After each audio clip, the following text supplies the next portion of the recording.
چې د معشوق ادا بهیر کړل. منصور یو لیونیو چې د مستی شراب ډیر کړل. منصور چرته لیدلې د مخ نورو د جانان، دا مس چې پر منصور شو دا سرورو د جانان. ویل مستی دا زما نه ده، د جانان د سترګو نور دی. زما د خولې خبرې هم تورات او هم زبور دی. دا رنگ زما د سترګو نه دی، رنگ دی د جانان. دا شړنګ زما سینه کې د خپو شړنګ دی د جانان. د حسن ارمانی نیما، د حسن سمندر یم، زه مست لیونی نه یم، زه مستی د بحر و بر یم. علم را شووری چې زه نور او زه رڼا یم، زه ګل یم زه بلبل یم، زه وصال د محبوبا یم. ویل منصور خو پخوا ډوب شو، دا تشنور دی د جانان. دا نه دی منصور نه دی، دا سرور دی د جانان. خبر پر مولیان شول چې منصور ځان ته الله وای. دا کفر دا غرور دی چې ارچا ته برملا وای. کافر دی شي سنسار چې په پلیت نشي جهان. باچا د لیونو زولنو کې کړو روان. کافر دی شي سنسار چې په پلیت نشي جهان. باچا د لیونو زولنو کې کړو روان. منصور وی خلک ووري چې زه نور او زه رڼا یم، زه ګل یم زه بلبل یم، زه وصال د محبوبا یم. دا رنگ زما د سترګو نه دی، رنگ دی د جانان. دا شړنګ زما سینه کې د خپو شړنګ دی د جانان. چې ورځ د کربلا ده کو شپه ده د معراج. دا ولې په خندا مالیار خپل باغ کړلو تالا. بوسکې منصور ولاړ دی او د کاڼو پرې باران دی. عاشق وروستې ګام اخلي د دلبر غیږ له روان دی. یو یارو د منصور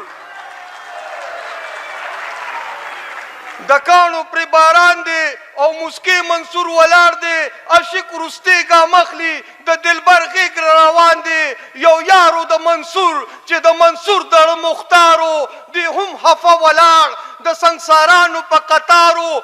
زولې کې د کاڼو په ځای اوړي و ګلونه. وې په دې زه رجومه د منصور نه ګناهونه. منصور یې په ګلویش چې د مینې سلام واخله. منصور د مجبور زړه خاموشه پیغام واخله. منصور دا ګلاب ستا د اشنا د خولې دعا ده. منصور دا ګلاب ستا د اشنا د زړه جړا ده.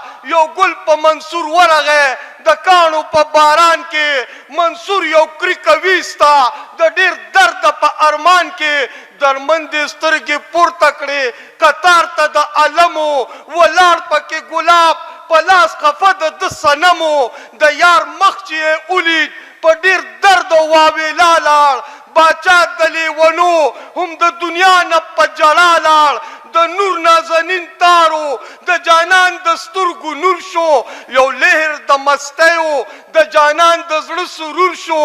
یو سوالو چې یارو اورېدلې، یو سوالو چې منظور شو.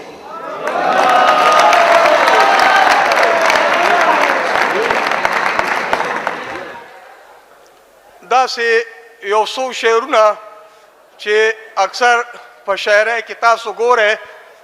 شاعر عمده دعوه کوي چې زه ډېر وفادار یم، زه ډېر انسانیت وال انسان یم، خو یار مې ډېر ظالم دی.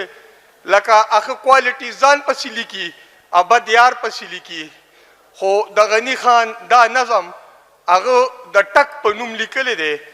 ټک خو پېژنې پښتو کې چې لکه ګړکپ که نه.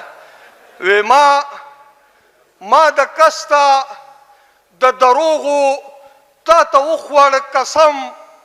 بې وفا ژبه مې هسې تا ته وایي صنم صنم. ستا معصومو سترګو وکړو په ټګۍ باندې ادبار. لکه ونیسي ماشوم چې په خندا خندا خامار. ما چې ستا په سرو لبانو قسم وخوړ ماښام. د شرابو په نامه مې درک ډک د خورو جام. ستا معصومو سترګو نه وې لباسي سترګې لیدلې. ځکه زر پکې روښانه شوې د مینې ډیوې بلې. زه هم غل د دوو څاڅکو تا د حسن دریاب راکو. ما په چل چونګ د کولو تا د مینې سیلاب راکو. تا د خپل مینې په زور زه کافر کړم مسلمان. زما زړه کې د کړل خورې د ټګې هما بوتان ستا د شونډو غلالم تلې خپل ځیګر مې پکې بیلو د ټګې خوارې را جمع ټول دفتر مې پکې بیلو جام مې وړی و یو ګوټلا ډوب دریاب کې د سرور شوم د منصور ویشتو له لاړم لیونی شوم زه منصور شوم لیوني نه زړګي یوړو نازنینو مسکو شونډو غلا له ته په ډاکه ووختو زړه یې وچاوده په منډو